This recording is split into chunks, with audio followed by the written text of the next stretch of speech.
March 7, 1945. Late afternoon. The western bank of the Rhine River near Remagen. The Rhine is swollen, grey and cold, its current heavy with winter melt and centuries of blood-soaked history. For generations, this river has meant the same thing to soldiers on both sides. This is where invasions stop, or are supposed to. Rising from smoke and drifting dust stands the Ludendorff Bridge, scarred, battered, but unmistakably intact. Its steel arches cut across the river like a mistake frozen in time. It should not be standing. At approximately 3:00 p.m., advance elements of the U.S. 9th Armored Division enter Remagen during what was meant to be a routine probe. Their orders are explicit: advance cautiously, identify German positions, and expect all Rhine crossings to be destroyed. Every intelligence estimate agrees. Every prior encounter confirms it. The Germans are blowing the bridges. Lieutenant Karl Timmermann, leading a small infantry force riding atop Sherman tanks, scans the river through binoculars. The town is already wrecked, walls collapsed, roofs burned away, streets cratered by artillery. There are no civilians left, only debris and the echo of retreat. Then someone points. There's a bridge. For a moment no one responds. The words don't fit the situation. Timmermann raises his binoculars again. There it is, spanning the Rhine from west to east, still connected. Still upright, the Ludendorff Bridge, a World War I relic never intended to bear modern armoured loads, has survived months of Allied bombing and weeks of German retreat. On German maps it is already written off. A secondary crossing, old and narrow, scheduled for demolition once the front reaches it. That assumption proves fatal. On the eastern bank, Captain Willy Bratsch watches the same scene unfold. He is a reserve officer, pressed into command of a position that has suddenly become critical beyond imagination. His force is a patchwork of engineers, Volkssturm and exhausted regulars. Air superiority belongs entirely to the Allies. Communications are unreliable, explosives are scarce. Still, the plan is simple: blow the bridge. The charges have been placed over previous days, hurriedly, imperfectly. Standard demolition explosives are unavailable, substitutes are used instead. Wiring has been repaired and repaired after air attacks. Some detonators are questionable. There is no time for redundancy. Most critically, several of the main charges are positioned too far from the bridge's primary load-bearing joints, meters away from where maximum structural failure would occur. On paper, the difference is minor. In practice, it is everything. On the western bank, American commanders hesitate briefly. This is not doctrine. This is not planned. But opportunity rarely asks permission. The order is given: take the bridge. Infantry advance first, supported by tank fire. Smoke shells bloom along the riverbank as American artillery suppresses German positions. Machine gun fire erupts from the bridge towers, tracers ripping across the roadway. Men run, men fall, others keep moving. Captain Bratsch gives the order to detonate. The signal is sent. The explosion tears through the bridge with a thunderous roar. Smoke and dust swallow the span. For a split second, everyone assumes it has worked. Then the smoke clears. The bridge still stands, warped, cracked, partially collapsed in places, but intact enough to cross. The demolition has failed, not because of one mistake alone, but because of exhaustion, material shortages, faulty explosives, rushed placement, damaged wiring, and yes, misjudged distances that prevented catastrophic structural failure. 3 meters becomes the margin between delay and disaster. American soldiers do not hesitate. Lieutenant Timmermann leads the rush onto the bridge as bullets spark off steel beams. The structure groans underfoot. Sections of decking are missing. Some men plunge through gaps into the river below. Others drag the wounded forward. A Sherman tank cautiously edges onto the span. The bridge holds. By nightfall, American engineers are reinforcing it under constant fire. By morning, entire units are crossing the Rhine, something German planners believed impossible at this stage of the war. And the consequences ripple outward immediately. Field Marshal Walter Model, commanding Army Group B, now faces a catastrophe. The Rhine was not meant to be crossed so easily. His defensive plans assumed weeks, perhaps months of delay actions along the river. Time to reposition, time to regroup, time to negotiate reality. The Remagen bridgehead erases that time. American forces fan out east of the Rhine, outflanking prepared defenses and forcing German units into hasty withdrawals. The carefully staged retreat collapses into chaos. Command cohesion fractures, supply lines disintegrate. Within weeks, the US 1st and 9th Armies encircle Army Group B in what becomes known as the Ruhr Pocket. More than 300,000 German troops are trapped. By April 1945, Hitler's last major army in the West ceases to exist. The bridge at Remagen does not win the war by itself, but it breaks the final illusion that the Rhine can save Germany, all because a bridge remained standing when it should not have, because exhaustion replaced precision, because improvisation replaced planning, because a few meters misjudged under pressure turned a delaying action into an irreversible collapse. History often turns not on grand strategies, but on small failures magnified by circumstance. At Remagen, 3 meters were enough to destroy Hitler's last army. The Ludendorff Bridge was never supposed to matter for long. That was the belief running through German command channels in the first chaotic hours after the failed demolition. A fluke, an embarrassment, yes, but a temporary one. The Americans might get a few patrols across, perhaps a battalion if luck favored them. Then artillery would range in, counterattacks would form, engineers would finish what they had started, the bridge would come down. Wars, however, are merciless toward assumptions. By nightfall on March 7, 1945, American engineers were already at work on the bridge itself. Floodlights snapped on, slicing through smoke and darkness, turning the span into a glowing target visible for miles. Steel plates were dragged forward and welded over gaps torn open by the partial explosion. Wooden planks were laid across shattered decking. Every repair was done under fire. German artillery found the range quickly. Shells screamed in from the hills, exploding against the riverbanks or detonating mid-span in bursts of flame and twisted metal. One direct hit tore into a repair team, killing several engineers instantly. Their bodies were pulled aside. The work resumed. This was not improvisation, it was routine. By 1945, the US Army had become frighteningly efficient at this kind of work. Normandy, the Seine, the Meuse bridges had been repaired under fire before. The procedure was drilled into muscle memory. Keep moving, keep building, do not stop. On the eastern bank, the German response lagged behind events. Captain Willy Brach, the officer responsible for the bridge's defense, was already being singled out as the man to blame. Reports moved up the chain stripped of context. The bridge had not been destroyed, the enemy was crossing, orders had failed.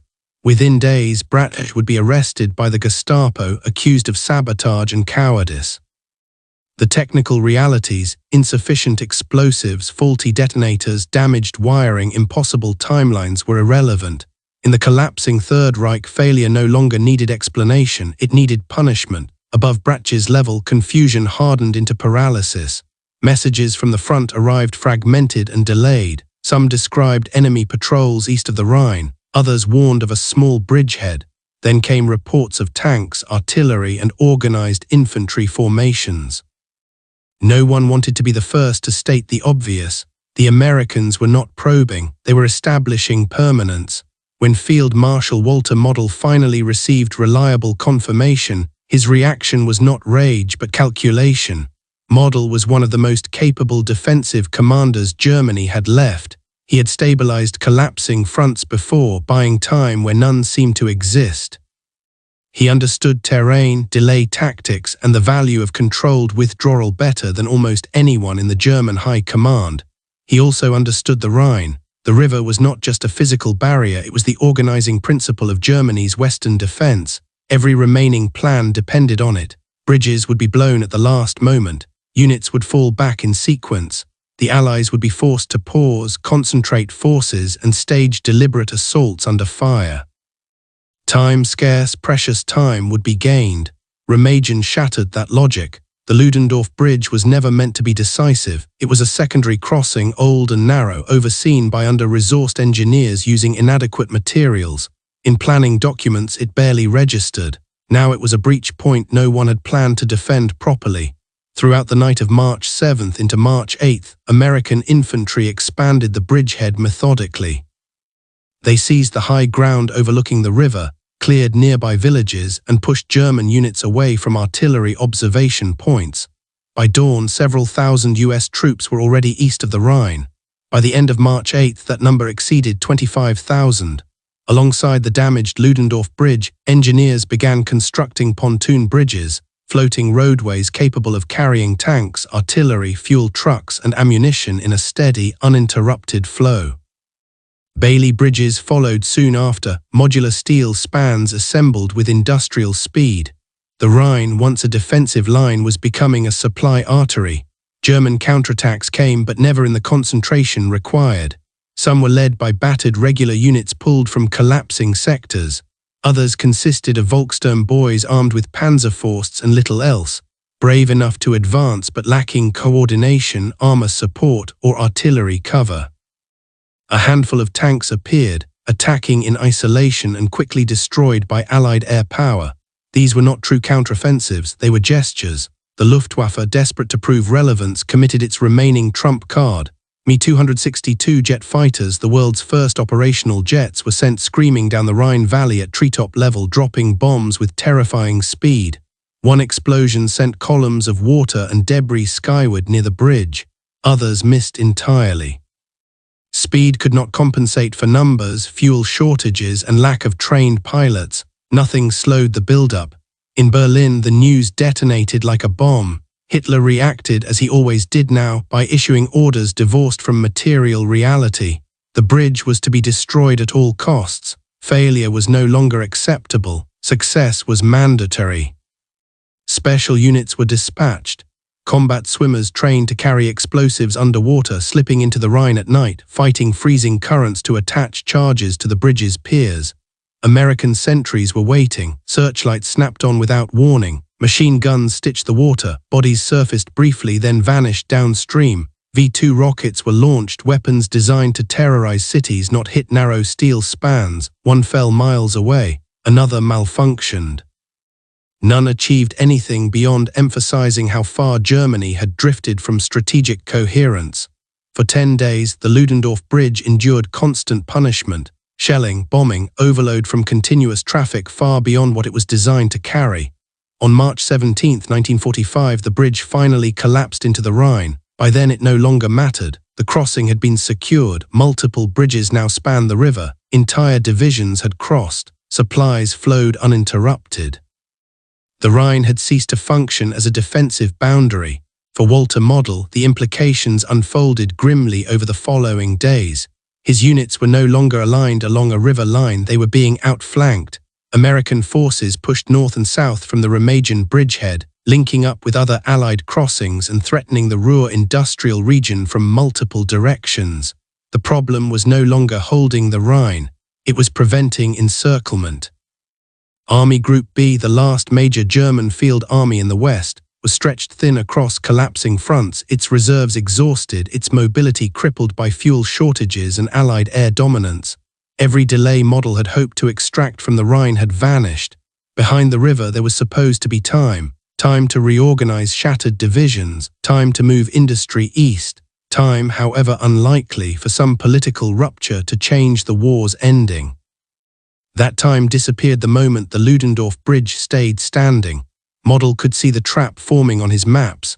Red and blue arrows no longer obeyed geography or intention. They converged, slowly at first, then faster. The Ruhr, the industrial heart of Germany, lay directly in the path of the advancing American armies. Army Group B was not yet encircled, but it was being herded. And the moment the Rhine ceased to be a barrier, the outcome shifted from uncertain to probable. The destruction of Hitler's last army did not happen in a single day. But the conditions that made it unavoidable were set here, on a bridge that should have fallen during a delay that never came. What followed would be the collapse of command, the sealing of the Ruhr pocket, and the annihilation of an entire field army. That reckoning was approaching fast, and there would be no river left to stop it. March 23, 1945, before dawn. Along the western bank of the Rhine, the night is alive with motion. Searchlights sweep upward, not hunting aircraft but reflecting off low clouds to illuminate the river below. Smoke generators churn relentlessly, laying down thick white curtains that drift across the water and swallow entire shorelines. Engineers move quietly, checking cables and pontoons by touch. Infantry crouch low, rifles clutched tight. Tank engines idle, vibrating through steel hulls and into the bones of the men inside. This is not chance, this is not Remagen, this is design. For months the Allied High Command has planned what comes next. Operation Plunder in the north, a deliberate overwhelming assault across the Rhine under Field Marshal Bernard Montgomery. Thousands of guns, airborne drops, amphibious crossings supported by absolute air supremacy. To the south, General George Patton has already done what Patton always does, moved faster than expected. On March 22nd, his Third Army forces are crossing near Oppenheim, catching German defenders unprepared and expanding another bridgehead before effective resistance can form. And between them, Courtney Hodges' First Army surges outward from Remagen, no longer probing, no longer exploiting an accident, but driving deep into the German rear.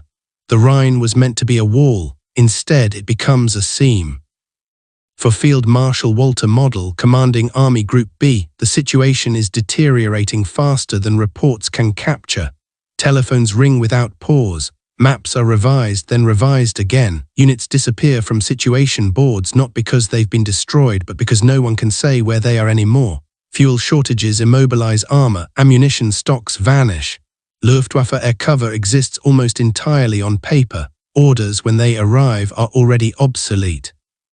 Army Group B is no longer maneuvering. It is being compressed. The Americans do not assault Model's positions directly. They do not need to. Instead, they flow around strongpoints, cut roads, seize bridges, and occupy terrain the Germans never prepared to defend, because all planning had assumed the Rhine itself would be the obstacle. German officers who once spoke confidently of sectors and defensive belts now talk about corridors and withdrawals, not counterattacks, not breakthroughs. Escape, the Ruhr Valley, Germany's industrial heart, draws in retreating formations like a basin filling with water. Units fall back into it instinctively, bringing with them wounded, supply columns, flak batteries, Volkssturm units, police detachments, and streams of civilians fleeing the advancing front. No one planned to fight a decisive battle there, but momentum makes the decision anyway. By late March, American forces are advancing from multiple directions, north from the Wessel crossings, east from Remagen, south from Oppenheim. The Ruhr is no longer a rear area. It is becoming an enclosure. The encirclement does not close in a single dramatic moment. It tightens. Roads are cut one by one. River crossings fall. Towns are isolated. German units attempt to break out in small groups, only to collide with American armor, artillery, or air attacks. By April 1st, elements of the US 1st and 9th Armies link up near Lippstadt. The Ruhr pocket is sealed. Inside are more than 300,000 German personnel, combat troops, support units, flak crews, labor battalions, and Volkssturm. On paper, it is a massive force. In reality, it is no longer an army. Hitler refuses to accept the situation. Orders arrive declaring the Ruhr a fortress. It is to be held to the last man. Counterattacks are demanded to reopen corridors that no longer exist. Units are ordered to fight as if time, fuel, and air cover are still available. Walter Model reads the orders, then he sets them aside. He tours his commands. What he finds confirms what the maps already show: divisions reduced to fragments, battalions with the strength of companies, Volkssturm formations of old men and boys with almost no training. Soldiers sleeping in abandoned factories as American artillery closes in each night. There will be no breakout, there will be no relief. The Americans reduce the pocket methodically. Town by town, ridge by ridge, factory by factory, loudspeakers urge surrender, leaflets fall from the sky. Columns of prisoners stretch for miles, guarded by military police who struggle to count them. Some units resist, briefly, fiercely, but resistance without supply is only delay. Essen falls, then Duisburg. Then Dortmund. Each loss tightens the enclosure. Hitler orders the destruction of the Ruhr's factories to deny them to the Allies. Model understands what that would mean for the civilians trapped inside and how meaningless it would be militarily. For the first time, he openly disobeys. The destruction orders are ignored. It is not redemption. It is exhaustion and clarity. By mid-April, organized resistance inside the Ruhr collapses. Mass surrenders follow. Entire formations lay down their weapons. Officers remove insignia. Soldiers line up silently, stunned less by defeat than by the realization that the war has ended not in triumph or apocalypse, but in attrition. On April 15th, Model dissolves Army Group B. There will be no formal surrender under his name. 6 days later, on April 21st, 1945, in a wooded area near Duisburg, Walter Model walks away from his staff. A single gunshot ends the career of the man Hitler once called his best defensive commander. The Ruhr pocket ceases to exist soon after. For the Americans, it is a decisive victory, the destruction of Germany's last coherent field army in the West. The industrial heart of the Reich is lost, the road to the Elbe lies open, and the chain of events that made it inevitable leads back to one place, one bridge, one failure to destroy it, 3 meters that turned delay into collapse. At Remagen, the Rhine did not fall in a day, but it stopped protecting Germany. And once that happened, nothing remained between the Allies and the heart of the Reich except time, and time by then was already gone. April 25, 1945, the Elbe River, late afternoon. The water moves slowly here, wide and unhurried, reflecting a pale sky unbroken by flak or searchlights. On the western bank, American soldiers stand in loose clusters, helmets pushed back, rifles slung low, boots muddy but still. Across the river, cautious figures emerge from the trees. They are Soviet troops. For a long moment, neither side moves. Then hands are raised. Laughter ripples through the ranks, sharp, disbelieving, almost surreal. Cameras click. Cigarettes are offered. Hands meet across a line that just weeks ago existed only on maps and in planning rooms. The war in Europe is effectively over, but the men standing there cannot yet fully see how quickly Germany's Western Front collapsed after Remagen. The Ruhr is gone. Army Group B has dissolved, roads are clogged with surrendering troops, white flags hang in windows, improvised checkpoints appear where German officers, exhausted, hollow-eyed, attempt to impose order on a retreat they can no longer control. The Rhine, once the last psychological barrier, is crossed. Its intact survival at Remagen did more than provide a crossing. It shattered the illusion that the river could stop the Allies, forcing German command to react everywhere at once. Momentum now carried the Americans deeper into the Reich, compressing a once coherent front into what would become the Ruhr pocket. Soldiers on the ground moved differently, less urgency. Some still fight when cornered, but the conviction to hold territory is gone. They are surviving the present rather than defending the future. The 3-meter miscalculation at Remagen, a misplacement of explosives, was emblematic. It turned what was intended as a delaying action into a permanent bridgehead. A gap in the defenses that could not be patched under the pressures of dwindling resources, Allied air superiority, and collapsing logistics. In Washington and London, the implications are immediate. Timelines shorten, operational plans are adjusted, casualty estimates decrease, the ability to project forces eastward is enhanced. The Ludendorff Bridge's survival allowed the Western Allies to exploit a natural barrier faster than the Germans could respond. Simultaneously, the Soviets advance from the east. The war now collapses from both directions. In Berlin, Hitler rages. Orders are issued to units that no longer exist. Bridges are to be held, counterattacks launched. Defenses must be maintained, but the Rhine lies behind the Americans. Remagen's crossing cannot be undone. On April 30th, Adolf Hitler dies by suicide in his bunker. The news travels unevenly at first, rumors, whispers, disbelief, before confirmation reaches German units, some relieved, some numb, many unable to comprehend that the war is truly ending. On May 7th, Germany signs unconditional surrender. 2 days later, hostilities cease across Europe. The Ludendorff Bridge, however, does not survive to see the peace. 10 days after its capture, on March 17, 1945, it finally collapses into the Rhine, weakened by constant use and damage from the initial explosions. 28 American engineers perish in the collapse. The irony is stark. The bridge that endured when Germany needed it destroyed falls quietly after its task is complete. Today, its towers remain on the riverbanks, skeletal and silent. No traffic passes, no armies march over it. But anyone standing there can sense what it represents, a moment when circumstances, preparation, and human error combined to accelerate history. 3 meters, that was all it took, not to win the war alone, but to create a decisive opportunity. The Allies exploited it with skill, speed, and coordination. The Rhine had been crossed, the Western Front broken, and the path toward the heart of the Reich opened. History did not hinge solely on one bridge, but in Remagen, one miscalculation magnified by circumstance helped tip Europe irreversibly toward Allied victory. And with that, Hitler's last army in the West ceased to exist, not immediately, not magically, but in a collapse accelerated by one unexpected failure, one preserved crossing, and the relentless pressure of Allied momentum. The end became inevitable.